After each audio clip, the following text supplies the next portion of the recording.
Kisah Orang Kudus. Hari ini, tanggal 16 Agustus. 1. Santo Benedictus Yosef Labre. Pengaku iman. Benedictus Yosef Labre, putra tertua dari 15 bersaudara. Lahir di Ametz, Flanders, Prancis pada tanggal 26 Maret tahun 1748.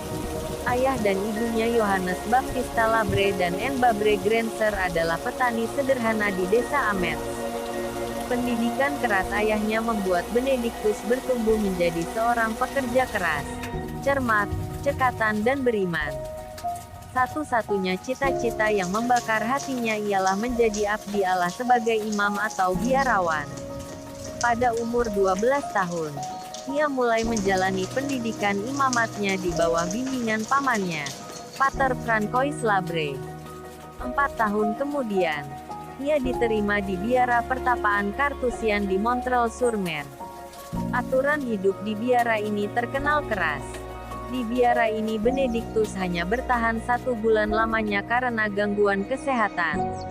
Tak lama kemudian ia mengajukan permohonan ke sebuah biara di La Trappe, tetapi permohonannya ditolak karena ia masih muda. Benedictus kemudian diterima di sebuah biara Trappist di Septfons. 6 bulan kemudian dia terpaksa meninggalkan biara itu karena gangguan kesehatannya. Sejak itu Benedictus mulai sadar bahwa panggilannya untuk menjadi abdi Allah harus ditempuhnya dengan tetap menjadi seorang awam sebagaimana Yesus dan para rasul. Karena itu ia berkeputusan untuk menjadi peziarah. Antara tahun 1770 dan 1777, ia menjelajahi semua kota besar di Eropa Barat seperti Jerman, Prancis, Spanyol dan Italia. Akhirnya ia menetap di Roma. Di sana Benedictus menjadi pengemis yang hidup dari belas kasihan orang lain. Ia rajin mengunjungi gereja-gereja untuk berdoa dan merayakan Ekaristi. Pada awal masa puasa pada tahun 1783, ia jatuh sakit lalu meninggal pada hari Jumat Agung tanggal 7 April tahun 1783. Benedictus Yosef Labre dikagumi banyak orang karena kesalehannya, tetapi sekaligus diejek dan diolok-olok oleh orang-orang yang mengenalnya. Keramahan dan kerendahan hatinya, cinta dan kesalehannya mengilhami banyak orang di kota Roma. Semasa hidupnya yang diliputi kesengsaraan itu, ia dikaruniai banyak penglihatan ajaib. 1 abad setelah kematiannya, Benedictus dinyatakan kudus oleh Paus Leo ke-13 tahun 1878 sampai tahun 1903. 2. Santo Stefanus, Raja Hungaria.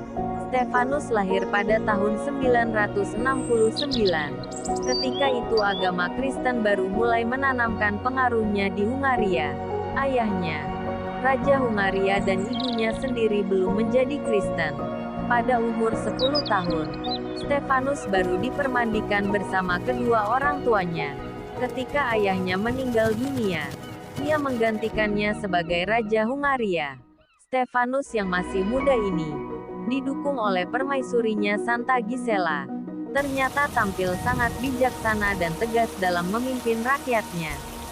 Ia disenangi rakyatnya karena selalu memperhatikan kepentingan mereka.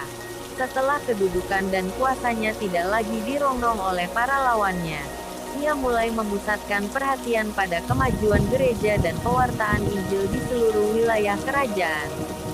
Upacara-upacara kekafiran perlahan-lahan diganti upacara-upacara iman Kristiani. Hari Minggu diumumkan sebagai hari yang khusus untuk Tuhan. Orang tidak boleh bekerja untuk mendukung usahanya itu. Ia berusaha mendirikan banyak gereja dan biara yang kelak menjadi pusat kebudayaan Hungaria. Ia mengutus beberapa pembantu dekatnya kepada Sri Paus Sylvester II tahun 999 sampai 1003 untuk meminta tenaga-tenaga imam dan memohon agar kiranya Sri Paus mengurapinya menjadi Raja Hungaria. Sri Paus dengan senang hati mengabulkan 2 permohonan itu.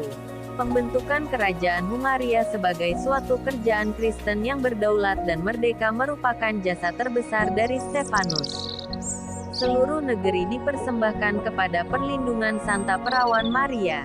Stefanus sendiri terus memohon kepada Tuhan umur yang panjang, dan jangan dulu mati sebelum seluruh negerinya dikristenkan. Penghormatannya kepada Santa Perawan Maria diabadikan dengan mendirikan sebuah gereja yang luas dan indah, Gereja Santa Perawan Maria. Puteranya, Santo Emerikus, dididiknya dengan sungguh-sungguh mengikuti tata cara Kristiani, karena ia berharap bahwa kelak ia dapat menggantikannya sebagai raja. Namun sayang, maut terlalu cepat datang menjemput dia. Emerikus mati dalam suatu kecelakaan tak terduga ketika sedang berburu. Kematian Emerikus menimbulkan penderitaan batin yang luar biasa bagi Stefanus. Hilanglah segala harapannya akan Emerikus sebagai penggantinya. Di antara kaum kerabatnya timbullah percekcokan tentang siapa yang pantas menggantikannya kelak bila dia meninggal. Sehubungan dengan itu, Stefanus mendesak para pembantunya agar mereka tetap adil dan jujur, serta taat kepada undang-undang kerajaan dan kepada Sri Paus di Roma. Raja yang suci ini meninggal dunia pada tanggal 15 Agustus tahun 1038. Bersama puteranya Emerikus, Stefanus dihormati gereja sebagai orang kudus. Santo Benediktus Yosef Labre dan Santo Stefanus, doakanlah kami. Kakarla Channel.